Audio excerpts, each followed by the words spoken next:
Ajá, Rodrigo, finalmente lo logramos. ¿Cómo estás? Bienvenido a un nuevo live de la pizarra del DT. Muchas gracias por la invitación y sorry por la demora, pero la tecnología no es lo mío, No, definitivamente. no te preocupes, más bien nosotros queremos agradecerte por tu disposición y de verdad por el apoyo. Para nosotros es un verdadero gusto que estés acá acompañándonos. Te ponemos en contexto. Food Education es una serie de lives en donde estamos entrevistando a personas como tú que lograron lo que para muchos es imposible, ¿no? Llevar de la mano de una carrera como futbolista y luego tener también una carrera universitaria en líneas generales. Sabemos que tienes una historia bastante interesante detrás de todo eso. Así que de esto se trata Food Education y por eso también te tenemos acá, además de ser un increíble futbolista en tu momento, estás haciendo un gran trabajo como director deportivo y también lo hiciste como comentarista y ya vamos a estar hablando de esas etapas. Pero empecemos por lo primero. ¿Qué fue primero? Ese amor por el fútbol, ¿cómo nació? Uf, eh, nace en mi casa, en mi familia. Fue, Mi papá fue jugador de fútbol no profesional. En ese tiempo había un equipo que era semiprofesional y con él, bueno, yo desde que tengo uso de razón que me gustaba el fútbol, jugando en el barrio, jugando con mis amigos, con mi papá, con mi hermano. Entonces, nunca hubo una duda respecto a lo que me gustaba, digamos. Eh, y, y además, bueno, después temprano empecé a ir al estadio, a acompañar a mi papá, a mi hermano, eh, y fue una cuestión, un amor instantáneo. Entonces después yo jugaba con ellos, después jugaba con mis amigos en el barrio, en un pasaje. Yo vivía en un pasaje muy chiquitito y ahí rompíamos los jardines de los vecinos, rompíamos las macetas, eh, rompíamos vidrios, en fin, pero lo pasábamos bien. Entonces era como siempre, el fútbol siempre estuvo ligado, desde que tengo uso de razón, que está ligado a mi familia. Con tu familia, como fanáticos, como comentabas, yendo a los estadios con tu papá, con tu hermano. Ahora, ¿cuándo llega ese primer contacto quizás con el primer equipo que te abrió las puertas y que te hizo soñar con ser un futbolista profesional? A ver, lo primero fue o sea, el primer equipo por el que jugué fue el de mi colegio. ¿Ok? eh, y, y después, bueno, posteriormente, cuando ya tenía 10 años, llegó en un partido de mi colegio precisamente, llega un entrenador que me vio y me dice, oye, ¿te gustaría ir a probarte a la U? Le dicen a él, a mi papá, y yo que era enfermo de la U, lo sigo siendo, no lo pensé dos veces. O sea, eso fue un día sábado y yo el martes ya me estaba presentando. Entonces fue una cuestión que creo que al principio fue como muy atemorizante, pero después se transformó en una motivación gigante. Entonces eh, fue muy lindo ver cómo de a poco el sueño se transformaba en realidad, porque yo siempre desde que era chico que quería ser futbolista, lo único que decía yo que quería ser futbolista, pero no sabía cómo lo iba a lograr. Claro. Y cuando aparece la oportunidad fue como, parece que por aquí es la cosa. Así es que, bueno, salió y ahí empecé mi carrera, yo te diría que prácticamente 10 11 años, no más que eso. ¿Siempre quisiste jugar de delantero? ¿Siempre fue tu posición o estuviste mutando? Sí, sí, siempre fue delantero. Eh, no sé por qué, fíjate que mi papá jugaba de central, mi hermano que también jugó fútbol mucho tiempo, también era central. Yo no sé de dónde salió alguien que era delantero. Me gustaba estar más arriba, estar cerca del gol, una cosa así. Y bueno, y al final se dio de esa manera, pero no sé por qué, no sé por qué. Bueno, de hecho hay una etapa en que yo jugué de volante. Ok. Yo te diría que un año y medio, fui el 10 del equipo. Eh, y claro, pero hay una serie que no recuerdo, creo que debe haber sido cuando tenía 15 16 más o menos, que Leonel Sánchez, histórico jugador de Universidad de Chile, de la selección chilena, era mi entrenador y me dice, no, con esa velocidad tú tienes que ser delantero, me dijo. Así que me sacó de ahí, me puso arriba y de ahí ya nunca más me sacaron de ahí. Y el resto es historia, como dicen por allí. Ese primer contacto también con prácticamente. un, sí, con quizás y la primera visión, con un equipo profesional en donde dijiste, wow, de verdad puedo vivir de esto, puedo vivir del fútbol. Hablemos de esa experiencia. Es que, ¿sabes lo que pasa? Que en ese tiempo, yo te estoy hablando que estamos hablando de los años 80, Ujú. probablemente ni tú nacías en esa No, no, época. yo nací en el 98. Imag- Imagínate. Eh, en esa, en esa época el fútbol no era lo que es ahora y había muchos problemas eh, con los pagos de sueldos, el Ujú. fútbol no era profesional prácticamente, o sea, era profesional, pero, pero no de trato. O sea, sí, pero no de trato. No sé, a los jugadores no se les respetaban los contratos, no se pagaban las leyes laborales, era realmente desordenados. Nosotros decíamos como chiste, preguntaba cuánto pagan y nos decían el 55 de marzo, porque de verdad te pagaban cada día, no era lo que uno esperaba. Entonces, pero a mí ese no me importaba nada. Yo lo único que mi papá, mis profesores en el colegio me decían, no creas que puedes vivir del fútbol porque Ujú. eso no es para vivir. Tú tienes que sacar una carrera, tú tienes que estudiar, tú tienes que todo lo que me dijeron durante muchos años, como tratando de decirme, oye, ten cuidado que esto no es tan happy como se ve. Pero yo tenía mi sueño, dije, no, yo igual quiero jugar y no me lo sacaron nunca de la cabeza. Ni los profesores, ni los amigos, ni nadie por el estilo, porque lo único que quería en mi vida era ser futbolista. Y si Cuando, naciera lo volvería a hacer. cuando la pasión es tan fuerte, pues sin duda alguna no hay nada que te la quite del medio o de entre ceja y ceja. Es así como llega entonces ese contacto con una carrera universitaria, con la ingeniería, fue producto de eso que te comentaban. En cierta manera, porque, por ejemplo, mi colegio es muy academicista, es un colegio muy preocupado del rendimiento académico. Es un colegio bien tradicional, de mucha exigencia. En ese momento era solamente de hombres. Un colegio muy competitivo en ese sentido. O sea, la mayoría de los alumnos tenían que llegar a estudiar en la universidad. Y por ende también los papás, piensa tú que también en esa época, aunque ustedes no lo crean, las carreras eran para ser médico, abogado, ingeniero y, y para de contar. O sea, no había muchas carreras. Hoy día tú sacas carreras por todos lados y especializaciones que son súper útiles, pero en ese tiempo no. Entonces era como, ¿cómo se te ocurre que no vas a hacer ninguna de estas profesiones? Era como muy Claro. cuadrado todo. Por tanto, pero siempre, a mí en el colegio no era muy bueno, no era un alumno brillante ni mucho menos, ¿Cuáles eran pero tus siempre mejores se me dieron muy, materias? pero sí siempre tenía mucha predilección por las matemáticas. Ok. Siempre por el lado matemático, todo. Y me iba bien, fíjate, me iba bien. Entonces siempre como que dije, si alguna vez estudio algo, va a tener que ver con la ingeniería, con la arquitectura, con la construcción, con algo así, pero no por el lado humanista. Y cuando salgo del colegio, entro a estudiar construcción civil a la Universidad Católica, Ujú. estudié 2 años y medio más o menos, y de ahí me voy a préstamo, a Wanderers, a Santiago Wanderers, y de ahí ya Ok. nunca más, o sea, dije, me dedico a esto totalmente y dejo la universidad. Entonces, no fue una decisión tan difícil, la verdad. Y dije, pero sí, yo le prometí a mi papá, por el momento en que le dije, me voy, dejo la universidad y me voy a jugar, yo les prometí que iba a sacar una carrera. En ese Ok. momento no sabía cuál, Tarde o pero temprano. claro.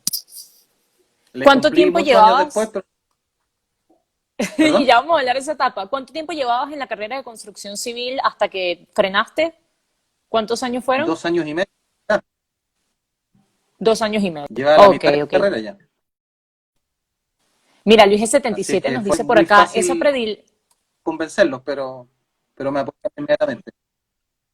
ya vamos a hablar de esa parte. Luis 77 nos dice, ¿esa predilección por las matemáticas te ha ayudado como director deportivo a lo que eres hoy? Eh,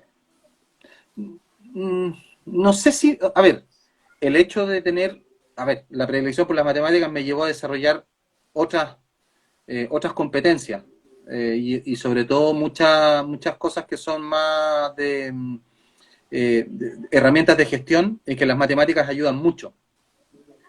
Pero lo lindo de todo esto es que mi experiencia en el fútbol me ayuda a balancear y entender cuándo es importante aplicarlas y cuándo es importante restarse, porque no es tan así como, no sé, te pongo un caso, este jugador sacó una nota del 1 al 7, sacó una Ok. nota 6, por lo tanto es bueno, y si sacó un 13, porque tienes que analizar las circunstancias también. Ujú. Hay jugadores que, por ejemplo, de repente juegan en una posición que no es la habitual, venían de una lesión, venían de una recuperación, y entonces ahí uno tiene que ponderar. Entonces no es tan matemático decir, sabes que esto es así y esto es así. No, ahí uno le pone un componente más humano y más de la experiencia y que ayuda mucho. Entonces, pero sí, ayuda sobre todo en términos de gestión, ayuda harto. Luego llega durante tu carrera como futbolista también esa experiencia en Tel Aviv y una lesión que te alejó durante un tiempo importante de las canchas, una lesión bastante complicada para los futbolistas. ¿Cómo viviste tú ese momento en el que la lesión te apartó? ¿Te pasó por la mente decir, oye, ¿por qué no terminé la carrera para de repente tener ese plan B cuando te había sucedido eso? ¿O dijiste, me voy a recuperar y aquí no pasó nada, voy a seguir? Nunca, nunca, nunca, nunca. Nunca. No, porque, como te decía, yo siempre, yo siempre dije, yo en algún momento voy a terminar una carrera. Entonces no fue como que, pucha, la embarré, la dejé. No, no, no, yo era como, ya, me pasó esto, una lata, eh, se pasa súper mal cuando uno está lesionado, pero a la vez nunca me arrepentí de esa decisión que tomé, para nada. De hecho, yo me arrepiento de no haberla tomado antes, porque esa decisión yo la tomé cuando tenía prácticamente 20 años Ok, y había, entre comillas, había perdido 2 años que podría haber estado ya jugando. claro, entiendo. Entonces, la decisión quizás debió haber sido antes. Y cuando tomas esa decisión de dejar la carrera de construcción civil, ¿qué dijeron tus papás? ¿Qué dijeron tus abuelos, tu familia? ¿Cómo reaccionaron? No, yo le comuniqué a mis papás, lo más divertido, lo más patudo de mi parte fue decirle, no es, oye, ¿ustedes qué piensan? No, me voy. Listo, lo dejé. Yo me senté a conversar con ellos para que me iba. No, ni siquiera era como participemos, conversemos. No, Claro. era como yo me voy. No me, no era una cuestión de que me pudieran convencer. Y ahí mi papá me vio, de hecho, mi papá me vio tan convencido que me dijo, pucha, ahí vamos a estar nosotros apoyándote y obviamente que todo lo que necesites vamos a estar a tuyo. Así que, y así fue. Mi papá me acompañó a todas partes. Me fui a Santiago Wanderers a jugar en ese minuto de la segunda división. Eh, y si los que conocen bien Chile, mi papá me fue a ver a Puerto Montt, Arica, viajando con el equipo, y ahí estaba. O sea, fue una compañía, pero fiel, absoluta, y la verdad es que un apoyo, pero tremendo, tremendo el de mis papás. Y hablando de apoyo, ¿cómo fue esa reacción cuando tuviste tu primera convocatoria con la selección? El sueño de todo futbolista, ¿no? Real 95, Sí, correcto. claro, sí, y fue muy, no, emocionante, yo no lo podía creer. En ese momento, las convocatorias se hacían por fax. El fax Imagínate. era como gran herramienta tecnológica. Y, y de repente cuando un dirigente va y me dice, mira, mira, llegó esto. Y yo así como, yo pensé que era una broma, en serio. Porque de hecho estábamos concentrados. Y como que, me dejaron el papel ahí. Y yo como que raro, que poco solemne, que poco así como dije, capaz nada debe ser una broma. Y después llego al hotel y había unos periodistas y me decían, oye, tu primera convocatoria. Y yo, ¿es en ¿En serio? serio? Entonces, era verdad. Y no lo voy a creer. Entonces como que fue en dos partes, como que la primera no la creía y después cruzando la calle me di cuenta que sí, que era verdad. ¿A quién fue la primera persona que llamaste cuando supiste que era verdad? A mi papá. A tu papá. Qué lindo. Lo llamé y mi papá se quedó mudo. Y así como que ¿aló? Ahí la felicitación, como que al principio no, fue súper parco, así como que, ya, felicitaciones. Y después como que conversamos, porque yo estaba concentrado para jugar por la Ujú. U. Al día siguiente en el partido terminó y me dice en serio, así como, oye, qué buena, y ahí fue ya como ya una alegría mucho más grande. Pero en el minuto como que ni yo la creía ni él tampoco. Claro, el shock, ¿no? De recibir la noticia, luego asimilarla, de creértelo. Esa Claro. convocatoria a la selección llega por un momento bastante positivo, que tuviste un buen desempeño. Me dejaron como tarea cuando anunciaron el live que teníamos contigo, que no podíamos dejar de preguntarte sobre esa dupla genial que hicieron en la delantera junto a Salas, cómo fue trabajar con él en ese resurgir, en ese crecimiento que tuvo en ese momento y que fue una dupla bastante interesante para ambos. Bueno, Marcelo es un jugador extraordinario, un tipo de un talento fuera de serie. Eh, Era muy cómodo jugar con él, muy cómodo. Era fácil entenderse con él, porque yo tenía una gran característica que era muy rápido. Uh -huh. No, yo nunca fui un gran jugador, no fui un tipo tan técnico ni nada por el estilo, pero sí era muy rápido. Y yo cada vez que desbordaba y miraba, levantaba la vista para saber dónde estaba, y Marcelo siempre estaba en el lugar que yo pensaba que tenía que estar. O sea, cuando yo sacaba un hombre de encima y quería centrar, y yo en esos milisegundos, Uh -huh. decía, ojalá que esté ahí para dársela, y ahí Y estaba. estaba. O sea, él se adelantaba siempre, siempre estaba jugando 2, 3 pasos adelante del resto. Qué bien. Delante de los rivales y antes de sus propios compañeros. Entonces era muy sencillo encontrarlo. Yo no, sinceramente, yo no me doy mucho mérito en eso porque en el fondo era fácil jugar con él. Y, y nos entendíamos muy bien, logramos cultivar una dupla muy interesante donde teníamos ciertos códigos, cierto lenguaje, cierta comunicación no verbal, y fue, yo te diría que un periodo muy bonito, porque yo aprendí mucho de él, pero se notaba desde el principio que era un jugador que en Chile iba a tocar techo rápidamente, en lo físico, en lo técnico, en su frialdad para definir, ¿no? Ahí uno se da cuenta inmediatamente que era un fuera de serie que iba a llegar muy arriba en el fútbol mundial. Qué buenas anécdotas, ¿no? El ver cómo se conectaban en cancha y todos los aspectos que estás comentando de cómo se colocaba el jugador y inmediatamente ya sabías que ese pase que pensabas él lo iba a poder recibir producto de esa inteligencia que tenía en los movimientos en cancha. Rodrigo, hemos conversado de cosas positivas, pero sin duda alguna a ti te han marcado ciertas cosas en tu vida que son negativas, pero que no te marcan como persona, sino como una situación que ha hecho que te levantes y que seas la persona que eres hoy en día. Quizás y el 2006 no fue el año que mejores recuerdos tendrás, sumado a tu retiro. Hablemos de ese momento, tanto en lo económico como en lo emocional, y que quizás y fue producto de ese resurgir que tienes hoy en día. Eh, a ver, eso fue un año muy difícil en muchos sentidos. Uh -huh. Eh, y, y yo te diría que más encima se juntó todo en muy poco tiempo. Como que muchos Una cosa aspectos de detrás de mi la vida, otra. exacto, y Uh -huh. ponte tú no sé, en 2 meses. Entonces fue difícil afrontarlo, era como una tras otra. Claro. Como que te estabas tratando de salir de una ola y te venía la otra encima y tratabas de subir la cabeza y te venía otra más.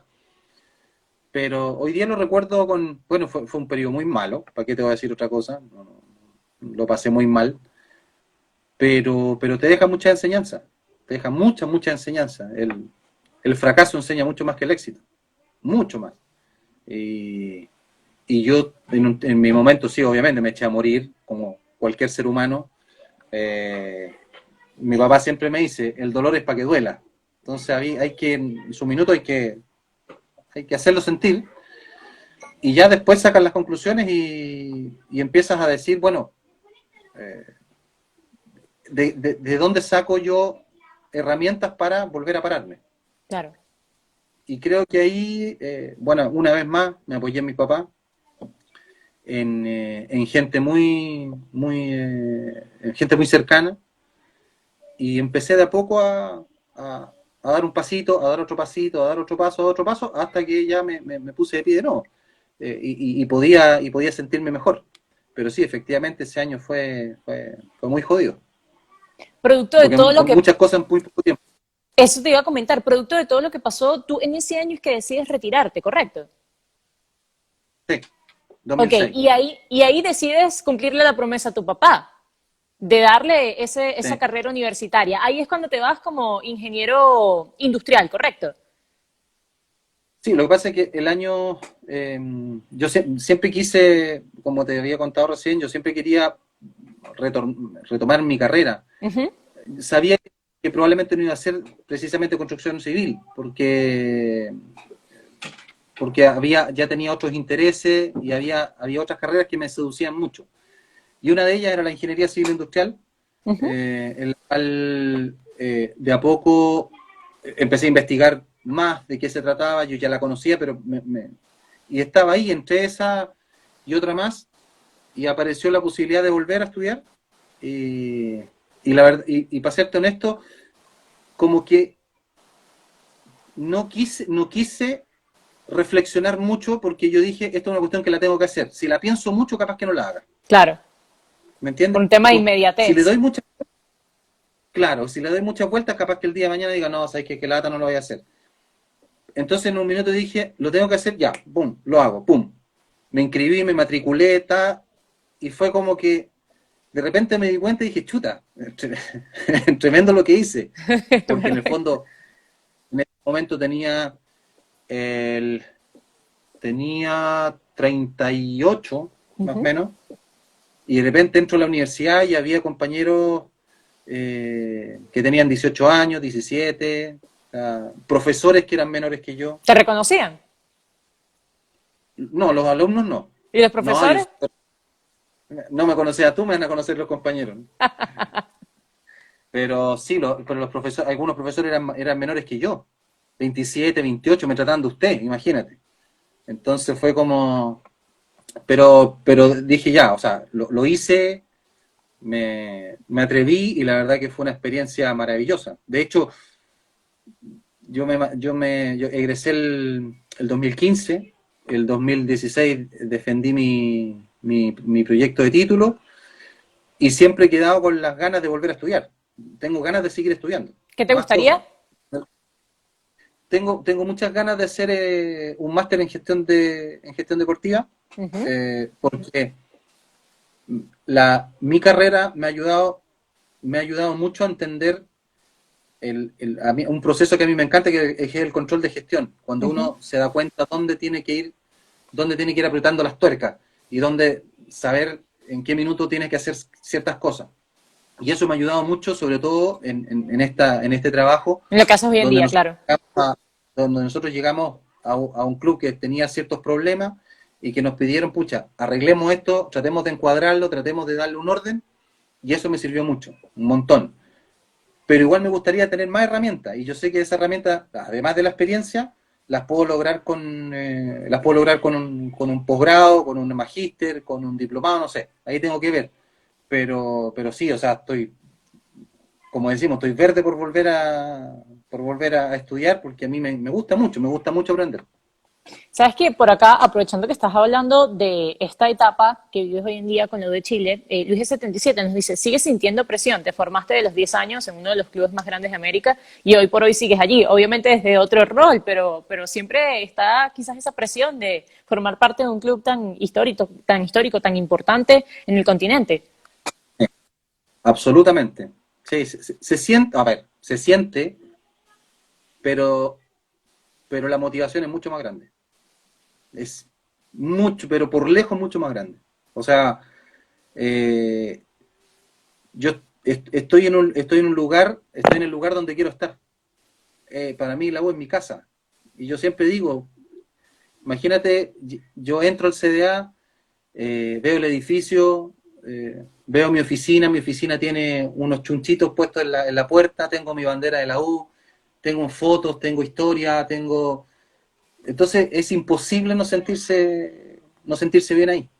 para Claro. mí es si bien yo no me crié ahí, porque nosotros estábamos en otra parte, pero la considero mi casa. Entonces, eh, presión sí, porque sabes que una decisión, una buena o una mala decisión puede perjudicar al club, Ujú.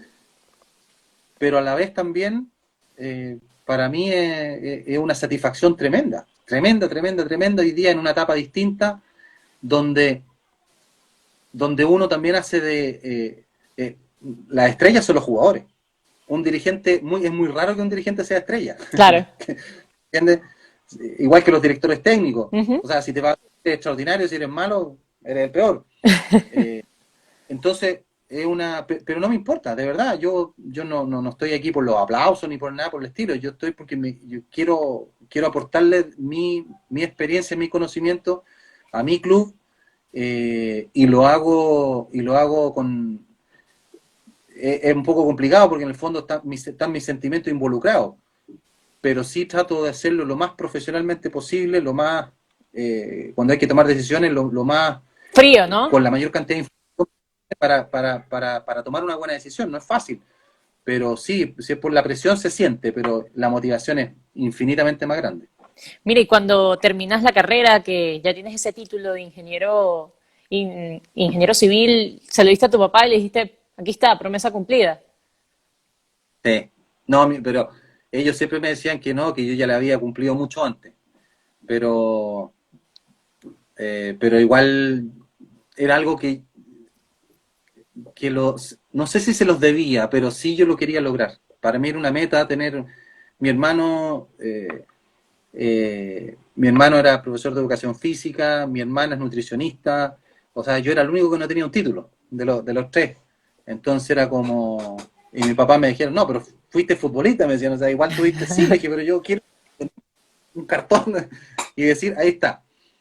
Y fue muy lindo. De hecho, hoy día con mi sobrina, mi sobrina se recibió hace poco de ingeniería comercial y estábamos hablando precisamente de lo que significa la ceremonia cuando te entregan tu título, que es un momento muy emocionante, porque es la culminación de años de estudio, de quemarse las pestañas, de un montón de cosas. Y para mí el momento en que me llamaron adelante y me entregaron mi título fue tremendo, o sea, fue una emoción muy grande y ver a mis papás ahí sentados, a mi señora, como diciéndole, mire, lo logré y Lo lo logré a logré. esta edad. Entonces fue muy emocionante, fue muy lindo. Qué bonito, qué bonito. Eres una persona de promesas, de te prometo esto, te lo cumplo. ¿Tienes alguna promesa pendiente allí que quieras cumplir todavía? Sí, yo a ver, más que promesas, tenía dos grandes objetivos en mi vida como jugador que no pude cumplir. Yo siempre fui enamorado del fútbol español, Ok. del español y del inglés, siempre me gustaron mucho. Y mi sueño era jugar en España y no lo logré. Y el otro sueño era jugar un mundial. Y yo estuve en el equipo, en el plantel de las clasificatorias a Francia, pero no fui al Ujú. mundial. Entonces son dos frustraciones grandes de mi vida. Claramente ya no las pude cumplir, pero, pero al final te digo, eh, la vida misma te va poniendo desafíos por delante. Y ahí es donde uno dice, bueno, este es el que tengo que lograr ahora. Ujú. Esto ya lo dejé atrás, ya no puedo cambiar el pasado, pero sí puedo hacer algo por el futuro y en eso trabajo. Mira, hablando del pasado, ya esto fue tu etapa más reciente antes de la que vives hoy. También estuviste en los medios de comunicación como comentarista, estuviste en una cadena bastante importante a nivel internacional como Fox. Hablemos de esa etapa, cómo te preparaste, cómo fue ese contacto. ¿Te gustó estar en los medios? Sí, estuve casi 14 años trabajando en los medios de comunicación. Llegué por una invitación el año 2006 a CDF y, y fue como, oye, hay un programa que se va a hacer y bla, bla, bla. Entré y me di cuenta o sea, que me gustaba, que me gustaba mucho estudiar para los programas, para saber qué es lo que íbamos a hablar, qué es lo que íbamos a conversar. Después me empezó a gustar mucho el análisis de los partidos. y ahí uno se empieza a darse cuenta, por ejemplo, de lo táctico, cómo va evolucionando, cómo va creciendo y cómo te vas imbuyendo en un mundo que al principio, cuando uno como jugador lo ve en la práctica, pero es distinto a veces verlo desde afuera y como Claro. que analizarlo. Y fue muy entretenido, yo lo pasé muy, muy bien. Tuve en CDF 8 años, en Fox estuve 5, trabajé en Radio Bio Bio, en Radio Cooperativa, fui columnista del diario La Tercera, y yo, por ejemplo, como columnista, yo fui a tocar puertas, a la radio también fui a tocar puertas, oye, yo quiero trabajar. Y la primera, de hecho, mi primera pega como columnista fue gratuita. Era un diario de circulación gratuita, como Publimetro, y yo le fui a tocar la puerta. Yo le dije, oye, yo te quiero escribir. ¿En serio? Me decía, pero no tenemos lucas. No importa, le dije, yo quiero escribir. Ya, veamos. Y justo venía una Copa América, no recuerdo cuál. Escribimos, empecé a escribir, después les gustó, oye, ¿te gustaría hacer otra cosa ya? Y al principio empecé con una columna que era de un cuarto de página, y después tenía ¿Qué? página completa, tenía 2 páginas, entonces fue como una aventura muy linda. Y curiosamente, yo te decía que en el colegio era matemático total, y la única ¿Cierto? cosa buena que tenía del idioma castellano era redacción. Nada más, nada más. Gramática, cuestiones para mí, no, y tenía buena ortografía y buena redacción, nada más. Entonces me ayudó mucho eso. Pero, pero fue como bien, a mí me gusta contar eso porque en el fondo, eh, de pronto el jugador, sobre todo cuando se retira, vive en un mundo en el cual mucha gente lo quiere y lo idolatra. Ujú. Entonces, muchas veces, me tocó verlo, como que te quedas en una posición como, vengan a buscarme porque yo sé mucho. Y está bien, puede ser cierto, pero hay un momento en que uno tiene que ir a buscar. Es cierto. Uno tiene que decirse, yo voy a empezar a tocar puertas yo porque yo quiero, o sea, nadie va a cumplir o nadie va a cumplir tus sueños o nadie va a trabajar por ti. Tú tienes que empezar. Ujú.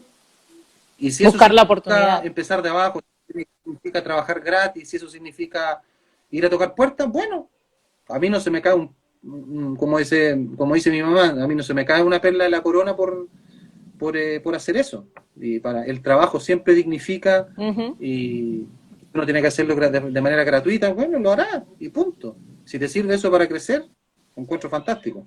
Es así, es así. Qué bonita conclusión de todo eso, porque es una realidad, no solamente para los futbolistas, para cualquier persona en cualquier ámbito de la vida, esto que acabas de mencionar es una realidad. Y luego llega esta conexión con la U de Chile, te abre las puertas, tocaste tú la puerta para ser director deportivo, ¿cómo llegas a eso? Y por supuesto tu reacción, ¿no? Porque la U de Chile siempre ha sido fan de la U de Chile y te permiten entonces después de retirarte como futbolista, formar parte de la institución. Hablemos de esta bonita etapa que estás viviendo hoy en día. A ver, yo estaba trabajando y un día, y lo más divertido es que en el medio se rumoraba que yo llegaba, que yo ya tenía un acuerdo, y yo de verdad no tenía nada. Que yo había presentado un proyecto, mentira, el proyecto yo lo presenté mucho después. Hasta que efectivamente había periodistas que sabían más que yo en ese minuto, y me llamaron a una reunión. Me invitan, me dicen, mira, está esto, otro. ¿Qué cosas podrías hacer tú? Yo le dije, yo de mi punto de vista, yo el club lo conozco porque hice todas las divisiones inferiores, fui futbolista profesional en la U. Mi hijo hizo todas las divisiones inferiores en Universidad de Chile, desde los 14 hasta los 18, 19.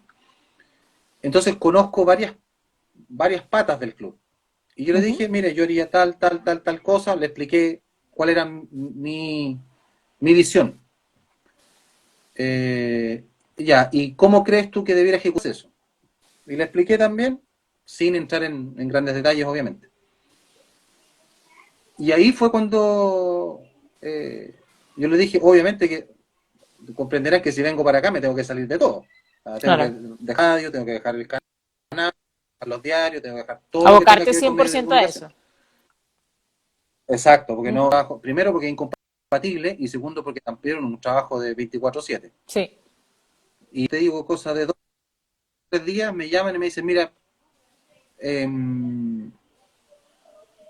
nos gustaría ofrecerte esto y que te hicieras cargo de tal y tal cosa. Y ahí, al igual como ese minuto cuando no ni siquiera lo pensé cuando dejé la universidad, acá también. O No lo sea, le pensaste, dije al no. tiro que sí. Te confieso, ni siquiera habíamos hablado de las condiciones económicas. Nada, te lo juro. Por mis hijos te juro, yo ni siquiera le había hablado de eso. Y ya Y le habías dije dicho que que sí. sí. Tema de Sí, le pasión dije que sí al también, ¿no? tiro. Obvio. O sea, no, pero todo el rato. Imagínate lo que era volver a la U. De hecho, llegué a la casa, le cuento a mi señora esto, ella me abre los ojos como diciendo, ¿en serio? Y me dice sí, me imagino que le dijiste que sí. Obvio, obvio que le dije que sí. Ah, qué bueno, y celebramos y todo. Y como que al otro día, oye, me dice, y, y hablaste del tema de lo contractual, la cuestión. No, le dije, yo creo que lo voy a hablar más adelante. Porque justo me había tomado, me quedaban vacaciones. Ya le dije, yo lo veo más adelante, pero te prometo, nunca fue tema. Y, y al final fue realmente fue una decisión correcta, yo no me arrepiento en absoluto. Llegamos en un momento muy difícil, muy difícil, pero yo soy feliz, feliz, feliz. Oye, se está cayendo el cielo aquí, Rodrigo. Disculpa este ruido.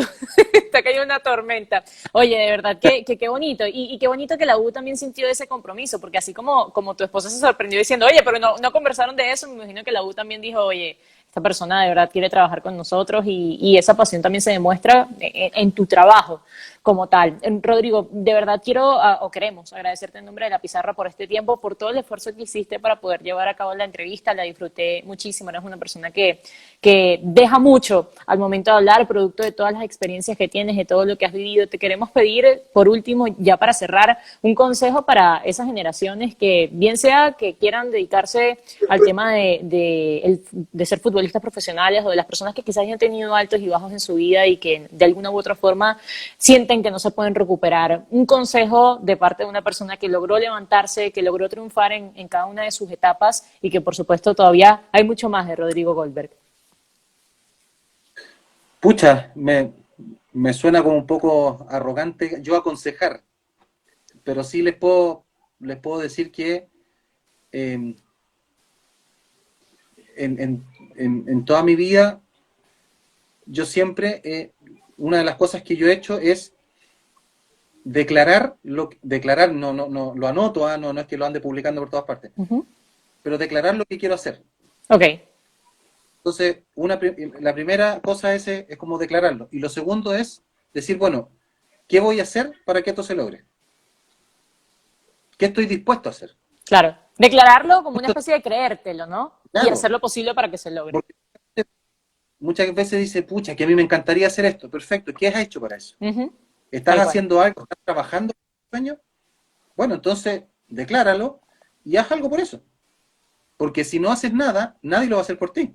tal cual, O sea, tal si, cual. si tú no haces nada, vas a terminar, si tú no trabajas en tu proyecto de vida, vas a terminar trabajando en el proyecto de otra persona.